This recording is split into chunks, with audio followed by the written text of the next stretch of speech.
This is Rivas versus Brian Fischer, Superintendent, Sing Sing Correctional Facility, number 13-2974 PR.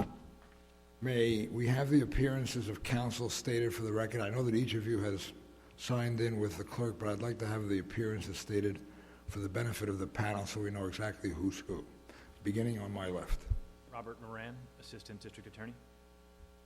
Priscilla Stewart from New York State Attorney General's Office. Richard Langone. Sidney Maines. Casey Johnson. Edward Klein. Thanks. And Your Honor, that's Kim Zimmer, who assisted earlier on, and she's here with Mr. He's your assistant? She's assisting Mr. Klein. She was recently appointed by the state court to do the motion practice in the retrial. I see. And she was involved in the remand on the district court, the previous remand before this court. She's admitted before this court now. Thank you. The appearances having been stated, I ask you to bear with me while I make a brief introductory statement to provide an overview of the relevant procedural history which will substantially inform our discussion today. As the parties are well aware, the most recent round of proceedings in this complicated case relate to the opinion and order that we issued on March 11, 2015, in which we reversed the judgment of the district court and remanded the cause. Mr. Conde?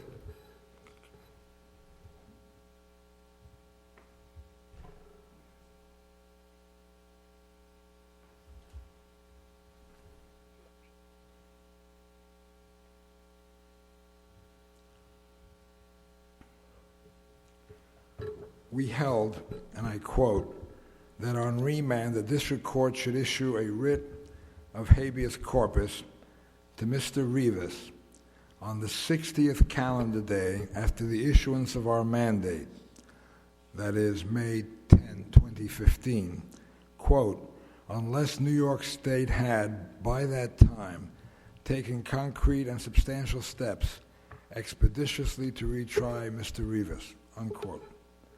We also held that, quote, if further proceedings arising from Mr. Rivas' habeas petition were required in this court, jurisdiction would be automatically restored without need for a new notice of appeal.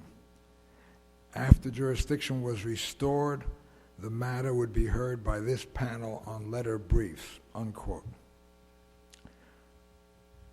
Approximately 6 months after our mandate issued, on September 8, 2015, Mr. Langone filed a motion to be relieved as counsel for Mr. Rivas and to permit Mr. Rivas to proceed pro se. That day, or the next day, on September 9, 2015, Mr. Manis submitted a pro se letter brief addressed to us that Mr. Rivas had sent to him. In that letter brief, among other arguments, Mr. Rivas claimed that the state trial court had not taken concrete and substantial steps expeditiously to retry him. Mr. Rivas requested that we recall our mandate and issue an unconditional writ of habeas corpus. On September 11, 2015, we issued an order in which we stated that, quote, before ruling on Mr. Langone's motion, we would hold a conference on September 24, 2015, at which the status of this case would be discussed. We also requested that Ms. Stewart file in advance of that conference, quote, a letter brief detailing the concrete and substantial steps that New York State had taken expeditiously to retry Mr. Rivas, unquote.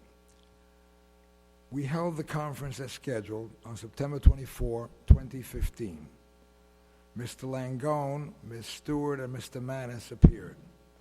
Approximately 2 weeks later, on October 5, 2015, we issued an order requesting further briefing on issues including what concrete and substantial steps New York State had taken expeditiously to retry Mr. Rivas in accordance with our March 11, 2015 mandate, whether we have the power to modify Mr. Rivas's bail, and if so, whether we should.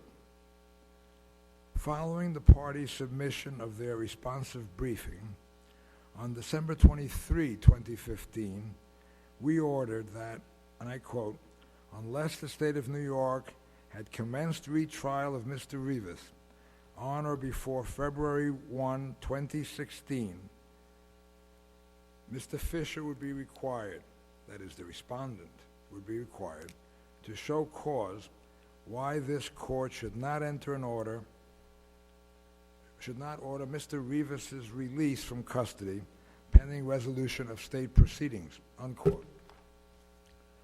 On January 4, 2016, we received a letter from Mr. Langone who stated that he did not, quote, know if the state was actually ready to retry Mr. Rivas, but Mr. Klein was not ready, and he still had not filed motions and had another trial scheduled to begin the end of January 2016. Mr. Klein told Mr. Langone that Mr. Rivas's case was on the trial calendar for the end of March 2016, unquote. We received another letter brief from Mr. Langone on January 8, 2016. He informed us that, quote, as a result of this court's order to show cause, a hearing was held on January 5, 2016 in County Court, Onondaga County, to determine the parties' readiness to retry Mr. Rivas by February 1, 2016. To begin with, Mr. Rivas indicated that he wants Mr. Klein to remain on the case. Mr. Klein stated on the record that he would not be ready to try the case until the end of May 2016. Mr. Langone, unquote. Mr. Langone also argued in his letter brief that, quote, we should recall the mandate and order Mr. Rivas released from confinement pending the retrial, unquote. The saga continues. On January 22, 2016, Mr. Langone filed yet another letter brief in which he stated that, quote, the district attorney just last week turned over to the defense potential Brady material concerning a possible other suspect in the murder of Valerie Hill, unquote. In light of this disclosure, he, quote, once again asked this court to recall the mandate and order Mr. Rivas released pending the retrial, unquote. On March 8, 2016, about a month ago, we received a letter brief from Mr. Manis. Mr. Manis pointed out that the date we had specified in our December 23, 2015 order to show cause, that is February 1, 2016, had come and gone, but Mr. Rivas had still not been retried. On March 16, 2016, we, quote, ordered that Mr. Fischer show cause why the court should not, 1, order Mr. Rivas' release from custody pending resolution of state proceedings, or 2, order Mr. Rivas' release from custody and bar his retrial, unquote. We also scheduled a show cause hearing for today, which is, of course, why we're all here. We requested the presence of Ms. Stewart, Mr. Moran, Mr. Langone, Mr. Manis, and Mr. Klein at the hearing, and briefing from the parties in advance thereof. Finally, we come to the last order that we issued to date. On March 31, 2016, we notified all counsel who would be appearing at the April 6 hearing that they should consider in advance thereof what conditions an order releasing Mr. Rivas from custody pending resolution of state proceedings should impose, including housing and or geographical limitations, and how Mr. Rivas' compliance with such conditions would be monitored and enforced, unquote. We also noted that, quote, all counsel should be prepared to answer questions regarding these issues during the hearing, unquote. So I thank all of you for hearing me out on this. but I think context is crucial and the record should be entirely clear. Moving on to our discussion, I'd like to begin by asking Mr. Moran a few questions. I know that my colleagues will also have questions for Mr. Moran as well as for the other counsel who appeared today, and I don't wish to suggest that my questions in any way preclude questions that they will ask as soon as I'm finished. So, Mr. Moran, That's me. that's you. Let's start with the questions that our most recent order portended.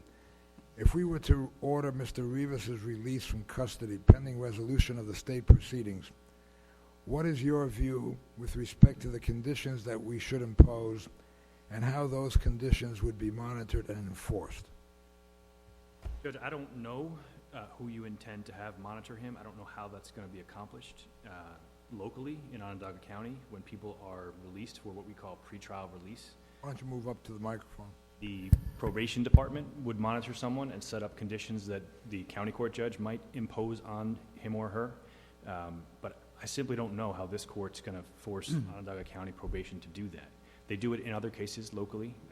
I've never seen it done in a murder case, but it can be done. Tell me what the problem is in having this done in the state court, I'm at a loss. and Judge. why to put it another way, which comes to another question in a way, why exactly is a $200,000 bond required in a case like this? Originally, the state court, after our initial decision, began with a $1 million bond. And we know that there is a constitutional right in this country to bond or to bail in appropriate circumstances. Was there a finding made that he was a danger to the community? Danger to the community isn't relevant for bail considerations in state court. Really? It is only flight risk and the... What is the risk of flight? Was there a finding on that? There was no hearing. I made a representation to the court about the strength of our case. The court considered that argument along with the Did you argument. make an argument on the basis of that there was little or no risk of flight? I did not make an argument about risk of flight, that there was little or none. I said there was a risk of flight based on the proof in the case. That there was no risk of flight? No, I said there was a risk of flight. Risk of flight? On a level of proof, on the fact that if he's Who were you representing? people of the state of New York. Okay. And tell me more. About the risk of flight? Yes. Representations I made to Judge Miller were about the strength of the case, and that based on the strength of the case, I said Mr. Rivas was a flight risk based on the strength of the case. I laid out the entire case for Judge Miller in making my bail application. Another factor the judge considers usually is ties to the local community, of which Mr. Rivas has none. And then based on that, Judge Miller makes a decision. He sets the bail, not me. Now, at one of our previous hearings, Ms. Stewart was unable to detail with as much specificity as we might have liked what concrete and substantial steps the state had taken in the 60 days following the issuance of our March 11, 2015 mandate, quote, expeditiously to retry Mr. Rivas. Would you walk us through those steps, being as specific as possible? What is it that you've done to take concrete and substantial steps to retry Rivas, other than to announce that you're, quote, ready for trial? I've done everything I can to expeditiously retry Mr. Rivas. Every adjournment has been at his request. We brought him back to Onondaga County. His conviction was vacated. A motion schedule was set, an attorney was assigned, and a trial date was set.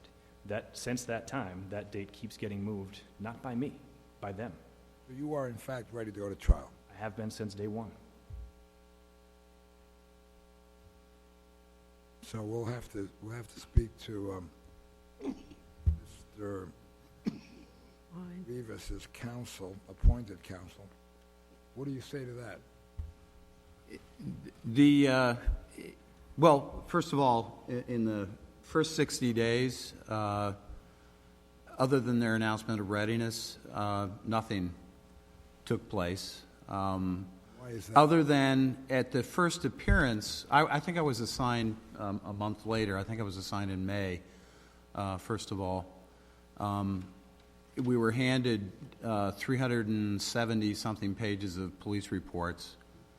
No criminal defense attorney who was competent had ever looked through those. They were not part of the record on appeal, so it's not a slight of the appeals attorneys or the courts that reviewed those matters. But it was clear from that it was that there was a lot of work that had to be done. These police reports record that had been turned over to the trial counsel below?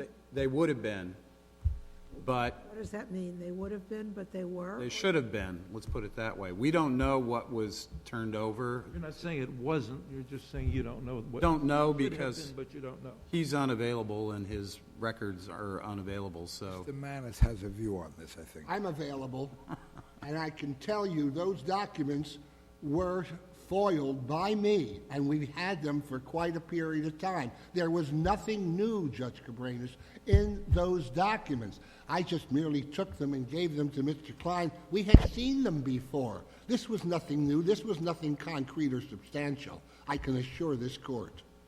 Were they part of the record below? Oh, absolutely.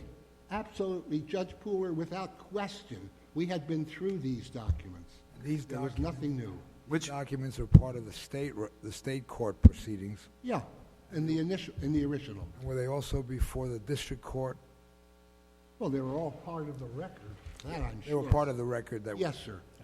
They were all part of the 440 motion, Yeah, Judge. they were part of the They were all 440 motion included. as well. I think what really goes on here is what happens is, as the case goes forward, Mr. Klein, and he can speak to this better than I, was receiving additional information. When he went through this material that was previously available to Mr. Calley, who was the trial attorney at the time, there was information there that was never worked up. Like, for instance, there was supposedly a marijuana pipe or two that were found at the scene that were never turned over to the defense, or if they were never inspected or investigated or examined by the defense counsel. Now they're gone? Well, I'm not going to speak to that, Your Honor. They're not, Judge. If I may interject, I apologize if that's out of order, but they're at the lab, they're All right, being you should tested. all free. Wait, they're at the lab and being tested right now. Yes. These were not tested initially, I understand. and there is some evidence in the record that Mr. Rivas never smoked marijuana or wasn't a marijuana smoker. So the fact that these pipes were at the crime scene is somewhat So relevant. they were Mr. never, Rivas's, I'm they were sorry. never tested? Mr. Rivas's fingerprints are on the film canister that had marijuana in it. These two marijuana pipes and two film canisters, the type that like 35 millimeter film would have been in back in the day, one of which had marijuana in it, were found about 5 feet or so from the body on a side table next to the couch. Mr. Rivas's fingerprints are on them. Are you permitted to say what they're being tested for? Their latent prints have been done, Judge, and I think they're also looking for some DNA on the marijuana pipes themselves. Were they introduced in the trial below? I don't believe that they were. I never heard of this before. This is not in the record anywhere. It's because he's not the trial counsel in Onondaga County Court. Well, I am, and I first learned of this fingerprint on the film canister 2 weeks ago. And I learned of it. this past, pardon? Hold on a second. From Mr. Moran. And last Saturday, I learned that, this past Saturday, 3 days ago, learned that they have identified 100, through new technologies and different technicians doing it, 100 unidentified latent prints from the scene. This is this past Saturday, which is past the December trial date, the February trial date. We're now, into April. And the context of that... One moment right there, Mr. Klein. Can I turn to Mr. Moran? How can you possibly claim that you were ready from day one to go to trial when this stuff is surfacing now? Because I was ready to call witnesses, I was ready to pick a jury, and I was ready to stand up and make my case. That the forensic testing wasn't 100% complete doesn't mean I wasn't ready for trial. And one of the What does reasons... that mean? You were going to go to trial without any forensic evidence? If I had to, I would. Because you didn't care if you won or lost? That's not true at all, no. Then Because tell me how here's- you could be prepared if you were still testing evidence. This case comes back in March. We have the first appearance. We have a December trial date. I meet with the people from the lab, I think it was in May, when I sort of schedule things and start talking about what's going to get tested. I bring the evidence up there and we review it and say, this is worth looking at, this is not worth looking at, and those decisions are made. They then start their work looking at those things. if you know, why does it take so long to, is it? why- Part of it, Your Honor, is that the trial date keeps getting pushed back. No. Why is it so hard, so long, to accomplish the testing that's required for this case? I'm not sure I understand the question, but maybe I can answer it. What I'm saying is, we're now in April. The pipes have been around for, I can't subtract that well. I understand. And the question is, why is it still being worked on now, and why did it Because, take so long? if I may, every time the trial date gets moved out, other things get put in line in front of it. They're extremely busy and overworked. They have other cases to look at. So that once this... Other cases jump the queue? I don't quite understand. I mean, they get it. They should be working on it pretty soon after they get it, right? Indeed they are, yes. So what's the relevance of other cases? The relevance is once the case moves from December to March and March to June, other things get in front of it in They line. just decide, put it aside, because we don't have to do it right now. Because other trial cases have to get done. Even though you've claimed much earlier and continue to claim that you're ready to go to trial. Which I am. This If is we some had sort of theoretical concept, I gather, going to trial. we had this trial in December, the latents would have been done in December. But every time it gets moved out, they have other work they have to get done. There's 3 months' worth of work that they have to do in between December and March. And none of this was done because it's new testing for the first trial? None of this was done before the first trial? DNA technology wasn't available, I don't believe, Judge. What about fingerprint Fingerprints they technology? did look at. There was a different system then. The Syracuse Police Department took more control over what testing was done and how it was done and whom it was done by. We now have a different county department, the Center for Forensic Sciences. Those are the folks that are looking at it now, not people from Syracuse Police Department. We interrupted Mr. Klein. It was a good interruption. So there are over 100, I learned this past Saturday, there are 100 or more unidentified latent prints. To a defense attorney, in a case where you're pursuing alternate suspects, those have to be pursued. Those have to be, you have as a defense attorney to not just leave them hanging. Also this, though, I learned from Mr. Moran on the same phone call on Saturday that they had misplaced, lost, somehow over the intervening years, Ms. Hill's postmortem latents, which are the only fingerprints they have. They don't have her latent prints, so they can't, of these 100 unidentified latent prints from the scene, they can't use hers as elimination. If we go to trial, and it's interesting that Mr. Moran talks about when the trial is pushed out. It's pushed out at my request because we can't be ready from a defense standpoint with questions unresolved, with forensic issues hanging. That is until Mr. Moran's colleagues have finished their work. Right. And so Work which continues to be postponed. it's a catch-22, which I learned today that in talking with Mr. Moran, that every time the trial's put out, they put those aside, only to return to them when there's a trial date, and then I don't have enough time to get done what I need to get done. So then they, yeah. I think that's, it's a perfect catch-22. It is. Thank you. Mr. Manis, did you have a view on that? Well, Your Honor, Take a microphone. it's so difficult to listen to Mr. Moran, with all due respect. In the meantime, Hector Rivas sits in jail on a 30-year-old case. He has served 24 years, Your Honor, 24 years of a 25-year minimum sentence. 3 years ago or so, Judge Cabranes, your decision was spectacular, indicated and gave him a breath of absolute innocence, or actual innocence, excuse me, and yet he still sits in jail. He's terribly ill. He has no place to run. He'll go home to his family while Mr. Moran and Mr. Klein fight it out. Where is his family? In the Bronx, Your Honor. His wife is here. His wife is here. They have a home in the Bronx. Easily for him to go home. He's ill. He can't hide, Your Honor. There's no place to run. Let me ask Mr. Klein first, whether have you done anything to secure a modification of bail conditions so that he can be released pending trial? Judge Miller's made it very clear he's not.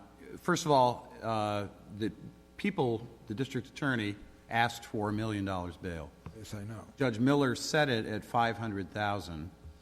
I was not involved that day. I was assigned at the end of that or during that court appearance, but I didn't argue the bail. I immediately went to an appellate division judge in Syracuse who, after discussions, reduced it to $200,000 cash or bond, and that's where we've been. He's unable to make that bail. And Judge Miller has made it clear that his response to our wanting Hector out is to say, we have a trial date. You have a trial date. I've given you an early trial date. That doesn't serve my purposes as his counsel to try to do an effective job in this incredibly factually complex case. And it also doesn't get him out. And that's, I think, why we're here. Mr. Moran, you're ready for trial now as you sit there? Yes. Can you tell me, without revealing any trial strategy, how you plan to establish Ms. Hill's time of death? I plan to call the medical examiner, Dr. Robert Stoppaker from Onondaga County, and he will The test. present medical examiner, Yes, who was not there at the time. correct. How do you spell his name for the record? Stoppacher.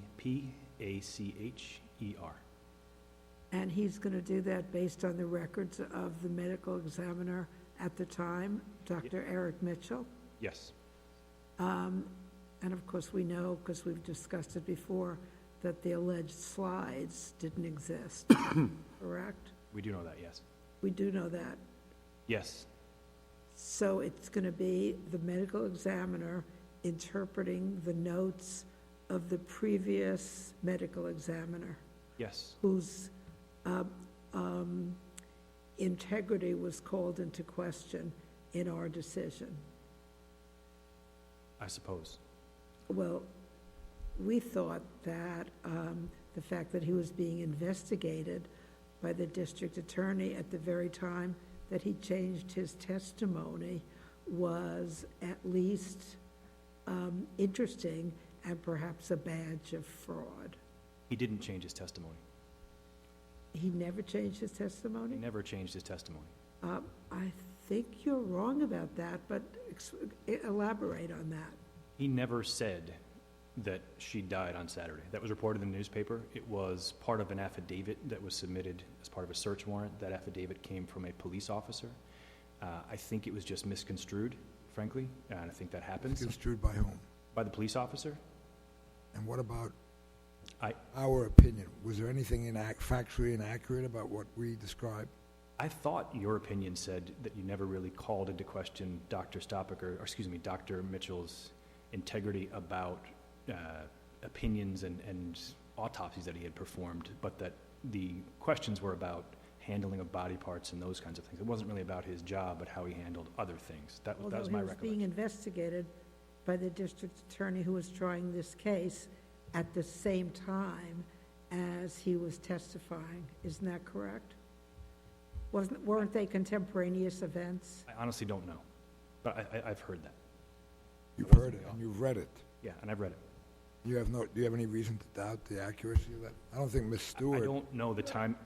Actually, my recollection is that the people had represented that investigation did not begin until after the trial was over. And actually, there was a report that that Dr. Mitchell had prepared the day that the body was found. And in the report, it stated that it appeared that the body had been there for 2 to 3 days. And given that the body was found on Monday, 3 days before that is Friday. We had always maintained in our papers and in our oral argument that from the time that the body was found and Dr. Mitchell discovered the body, that he had always said that the body had been there at least, well, at most since Friday. That does not appear in your opinion, but it is in the record. Judge, Can we hear anything in response? absolutely, absolutely. First of all, let's keep in mind that Mr. Rivas is not indicted almost 5 years after this this murder, okay? He was a suspect early on because he was the boyfriend. We know the investigation began before, way before Hector was ever arrested in this case. In fact, it was 2 weeks after he was convicted, Mitchell was let off the hook. He was allowed to plead out and avoid the He left his job. and he left his job. I mean, Was it going on contemporaneously? contemporaneously, there was an investigation with the DEC. Okay, well, this is a factual issue. It was not. He was not being investigated by the DA's office. That investigation with the DA's office did not begin until 4 months after the trial was over. Mr. Haynes. Let's just Sorry. state the obvious. In our opinion, we set forth with as much care as possible what we thought to be the facts. And I'm not aware, maybe my colleagues are aware, I'm not aware of any effort by anyone in the state to correct any misapprehension by us. I recall no such. It may be that Ms. Stewart has a different view of the facts, but whatever that view may be was never conveyed to us in the aftermath of the decision. And before the DA started investigating, I know this because I live in Onondaga County, there were stories in the newspaper about his integrity as a coroner. And that was going on for a while before the DA began his investigation. He was under attack by his former employees in the office. That's right, and that was, I believe, in 1992, 1993, but they were not related to the way he did his job, and they weren't related to the way he did his job in this case. Allegedly. If I You'll may, forgive Judge. me. Hold on one second. If you'll forgive me, Your Please, Honor, no, go ahead. when she indicates that the DA wasn't investigating, that may be true. The Department of Environmental Conservation has investigated Dr. Mitchell for 144 misdemeanors, for disposing of body parts, for pouring blood down the sink. So the people who would have prosecuted Dr. Mitchell was not the DEC, it would have been the district attorney. And he knew about the DEC to the best of our knowledge? Absolutely. There's no evidence of that. There's no evidence that he knew the DEC was investigating? He said to the press, he was my friend for 20 years, and he's resigning and he's leaving, and that's exactly why he wasn't prosecuted, because he agreed to resign. All right. That's not evidence that he knew about the DEC investigation. All right, hold on. We understand that there are differences of perspective here, but given this colloquy, Mr. Moran, do you have anything to add? I'm not calling Dr. Mitchell. Right? I'm calling Dr. Stopper. Dr. Stopper reviewed the autopsy. Based on Dr. Mitchell's notes. Yes. And may I... Not that unusual. And He will I met with... His testimony will consist of an evaluation of the notes 20-plus years ago. Yes. And the temperature that was at the house, and the condition that the body was in, and then he'll estimate the time of death. And when Will he asked... also consider Dr. Wecht's testimony? I haven't. I plan on calling Dr. Stopper. Dr. Stopper has looked I at... understand, but Dr. Wecht testified at a hearing later, and he contradicted Dr. Mitchell, and I'm wondering if the medical examiner would be able to respond to that testimony as well. I'm sure that he will, and I look forward to crossing Dr. Wecht. Mr. Langone, you had something to say on this? And it just slipped my mind, Judge. It'll come back to me. All right.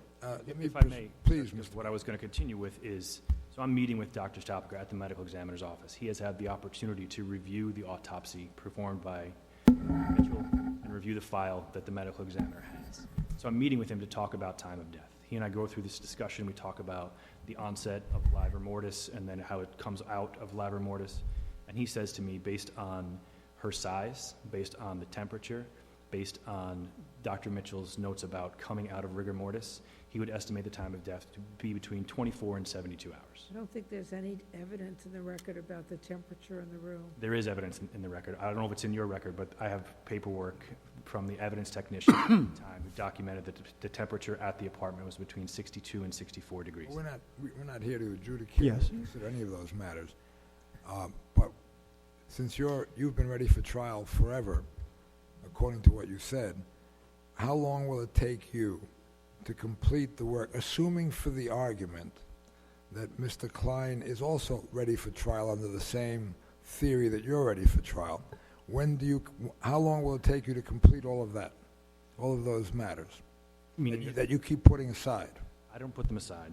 The lab doesn't work for me. That they are put aside, as in mistakes are made. They're put aside. How long will it take to get it done? I don't know how to answer that, Judge. I'd like to be as honest as I can. If they said the trial is in a month, it'll be done when the trial goes. If I call them tomorrow and say, we're moving the trial date up, it's got to get done, it'll get done. But right now, they're on it. Say he can't prepare for the trial until he gets the results of your forensic tests. There are 100 unidentified prints because we don't have her post-mortem prints. I don't expect that to change very much if we don't find her prints. There's going to be a number of unidentified prints. Doesn't it seem to you from this colloquy that you are the key person here, your office, that you can ask the other functionaries in the medical examiner's office or wherever to get this done by a date certain? Can you do that? I have every time there's been a trial date. And every time it moves, that changes. Mr. Moran, I hope you'll excuse me for saying this is like some sort of joke. It's not. This is a catch-22 is a pleasant way of putting it. I too have experienced that because every time I'm in court in Onondaga County, I hear, we're not ready, we can't rush, it's too soon. Well, they're waiting for you, Mr. Moran. They're not. And the people who are reporting to you. How are you going to get those materials? You're not going to do anything. You're going to sit there, what me worry, Alfred E. Newman style. No. I'll call him today, Judge, if you want. I'll tell him it's got to be done. You're on. I think there's something, I'm sorry, there's a hitch there that's missing, because you say it has to be done by trial.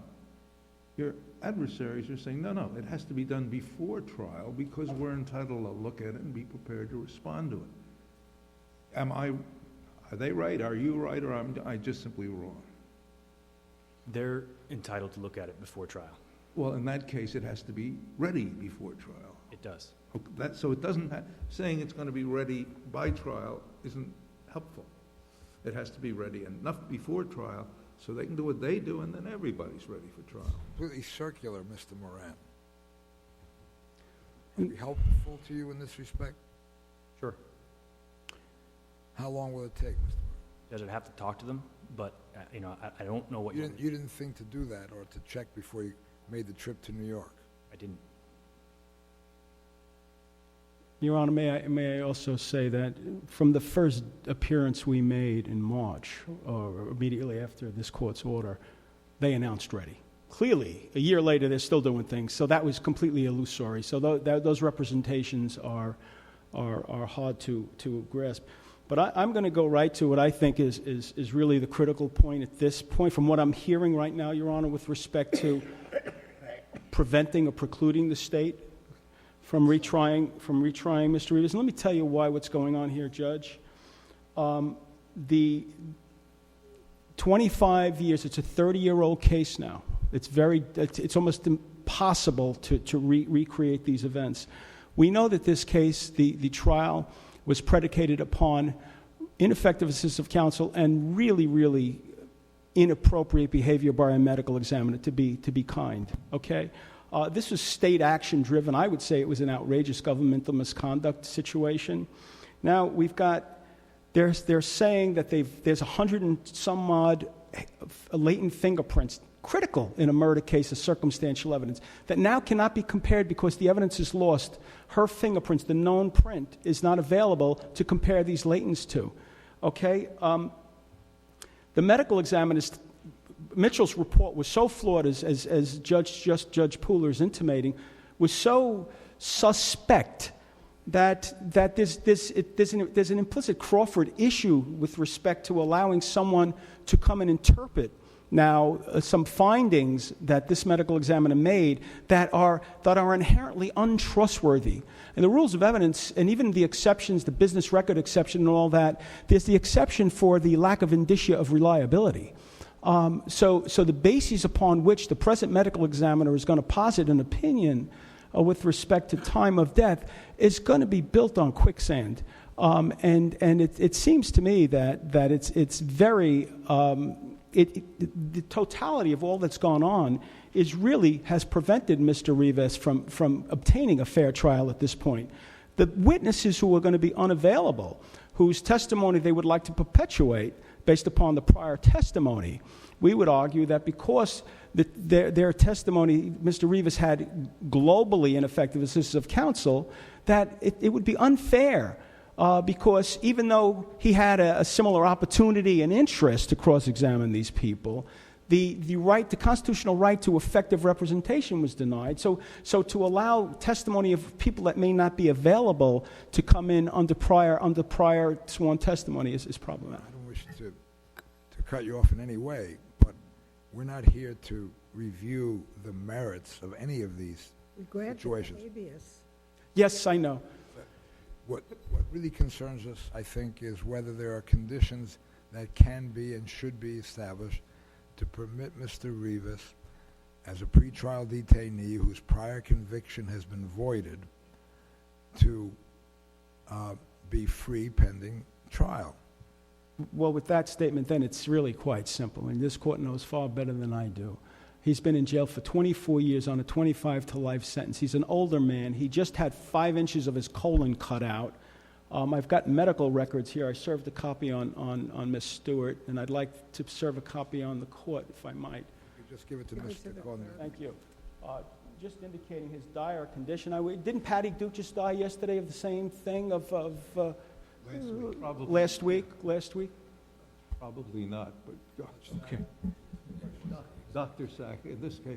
Okay, I'll leave it alone. It was a peculiar, it's not working. Okay, but the point, you always have one on me, Judge.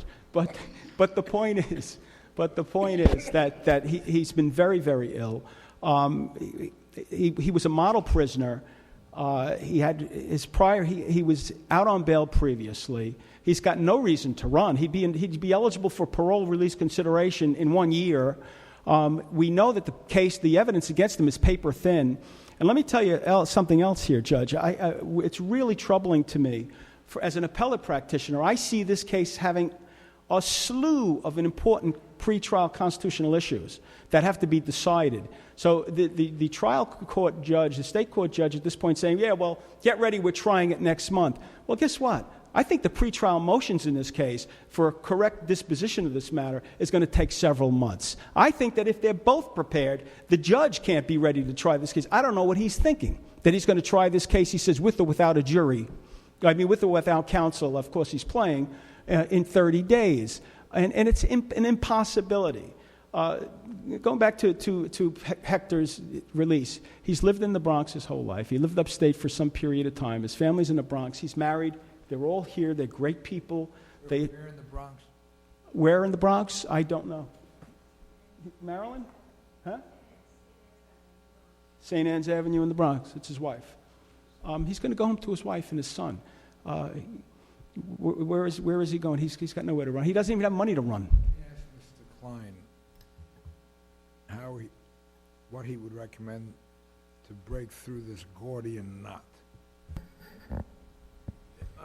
Concerning release, I think if this court were to direct Judge Miller to release Hector to the pretrial release program in Onondaga County, to supervise him at his home residence with his wife in the Bronx, the Judge Miller would do that, and that the Onondaga County Probation Department would honor that. As somebody who is unfamiliar with this sort of practice, what is supervision in that case? Those of us who get most of our knowledge of criminal law by reading the daily newspapers think of a Bernie Madoff who was confined to his home and had people watching over him.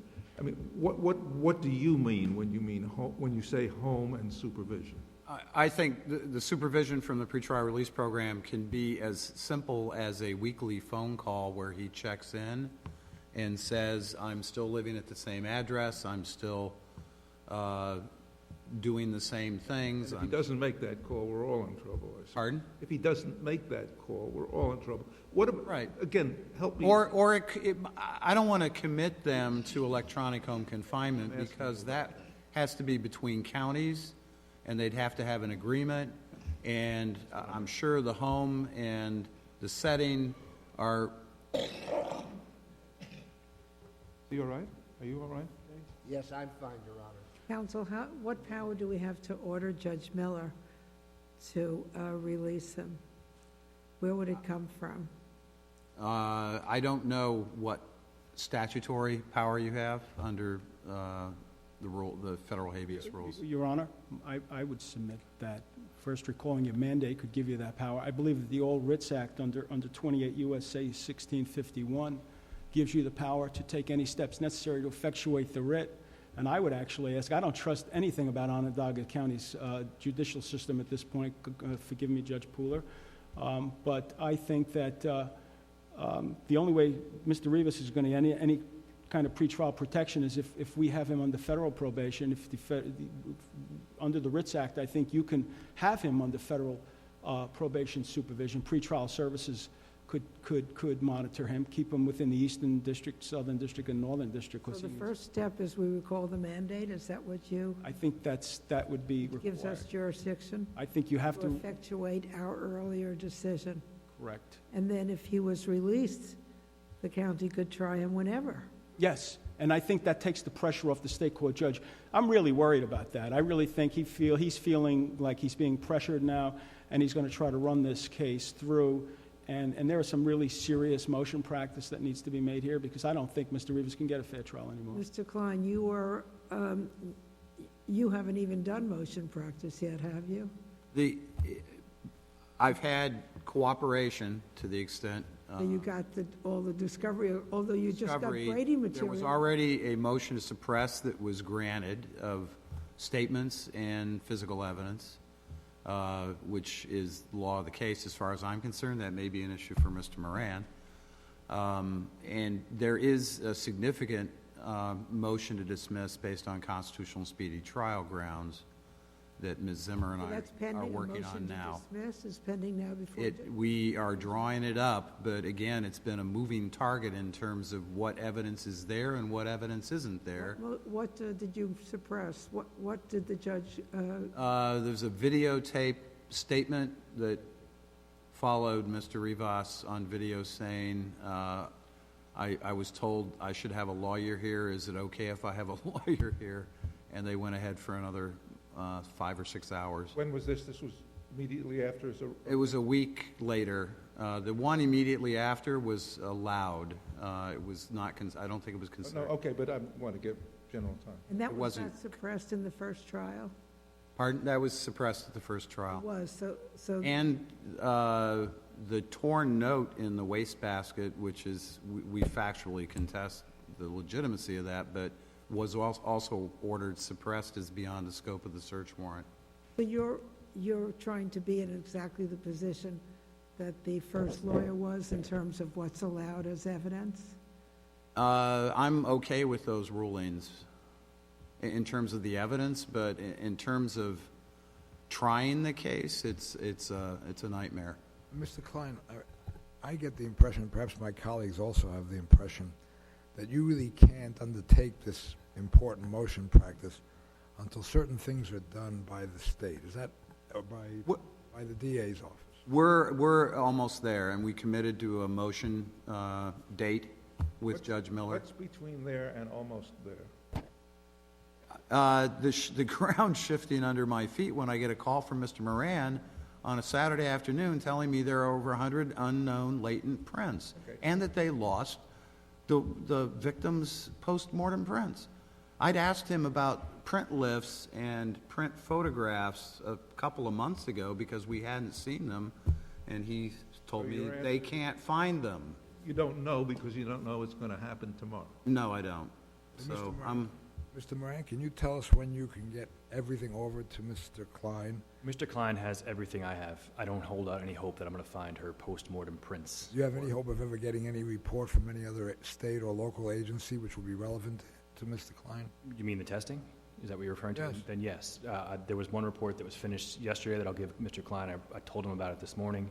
I'll give it to him tomorrow. And what else? I think there's some more latent print testing still ongoing. The DNA reports haven't been... When can you get that finished? Judge, I got to talk to the lab, and I don't want to commit them to that, but I would think a month. Is there anything other than, I mean, we're talking about latent prints. DNA Correct. came up, that's also, we're waiting that too. Yes. Anything else? No. And Judge, if I may, all of this testing, every time we find new results, all comes back to Hector Rivas. Now I know I said this once, that we have the prints on the marijuana canisters that are a few feet from the body. I know the court will recall that at the original trial, there was this issue of this library book that was returned. His fingerprints are on the book. We're making progress. We're doing the best we can. I will call the lab tomorrow and expedite everything and tell them it has to be done ASAP. One of the ironies of this case is they have more than I do, right? All this 20 years of FOIL requests, and we're on the hook for this, right? Because so many hands have been in these boxes and moved things around, and they didn't get back to the right place. Manis, I'm dying to know what's upsetting you at the moment. As I remember, Your Honor, well, this library book 30 years ago did not have a print. This is new. They found the book. This is absolutely new. Speak into the microphone. Oh, I beg your pardon, Judge Brewer. And I have been I do not know of any such print on a library book. And I know about the library book. It was in the back of her car, and it went back to the library. And they never found a print on it. This is, to me, totally new. Is that part So, do we have a date by which Mr. Moran believes he is able to place Mr. Klein in a position to evaluate what motions to bring or not bring? I think we were agreed that the first chess move, the first move on the chessboard has to be that of Mr. Moran. So we want to know when you're going to make that move. May I, just a little addition to it. I gather your answer because it's going to be, I can't tell until I talk to the people at the laboratory. And maybe the question is, when will you talk to the people of the laboratory and let everybody know what the answer is? I will talk to the lab tomorrow, and I'll send a letter to everyone letting them know, and I will expedite it. And One of my can you send us a letter immediately after you speak to them, I will do that. fixing a firm date by which time you will be giving Mr. Klein everything in your possession which you believe to be relevant? You can identify things that you will not turn over to him as well. I can maybe clarify right now, Judge. I don't have anything that he doesn't have. I have given him a copy of every scrap of paper, every report, every affidavit, every transcript, every police report, every lab report. The only things that aren't done are the modern lab reports, meaning the ones that are still pending at the lab. I've given him the ones that are done there. All right. There's nothing that I have that he doesn't have. All right, We are so by Friday, today is Wednesday, by Friday, April 8th, at 12 noon, you will get to us electronically and otherwise, the copies to everybody here, a letter telling us what you are able to tell us as a result of your inquiries with these various expert persons. One of my concerns is, am I going to be precluded from continuing to work or continuing to look at things? Because generally speaking, I may decide I want something else tested. I may decide that something else is going to go to the lab, next week. I don't think I'm going to do that, but again, this goes back to my question. Why would you think, if you said you've given him everything and you are, quote, ready for trial, unquote, why would something else be surfacing 30 years later? I'm continuing to prepare for trial all the time. That's fine. And I'm not going to stop. For the trial that you're ready for. Yes. You continue to prepare for the trial for which you are ready. Yes. Your Honor, if Mr. Rivas is released, I'm getting a sense of compression that this is going to be a kind of rush to judgment. If Hector's released, I think that this kind of obviates some of that. I thought it was exactly the opposite, actually. I thought that the notion was that if there was some way to achieve a release that's consistent with everybody's interest, that would relieve the pressure. Yes, that's what I mean. I mean, if he's released, I think you yes. made that But, point yeah, already. I'm sorry. Or somebody did. And is Mr. O'Brien available as part of some arrangement for release to help Mr. Rivas in consultation perhaps with probation authorities?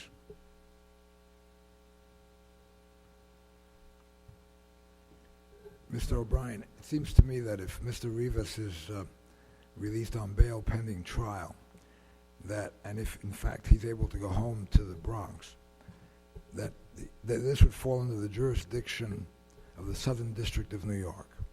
And perhaps we can inquire of the probation office of the Southern District of New York to facilitate or to serve as the probation office to in turn report as necessary to the Onondaga County Court. Does that seem reasonable to you? Would you be able to work with the probation office in his behalf? Your Honor, I'd be happy to do that.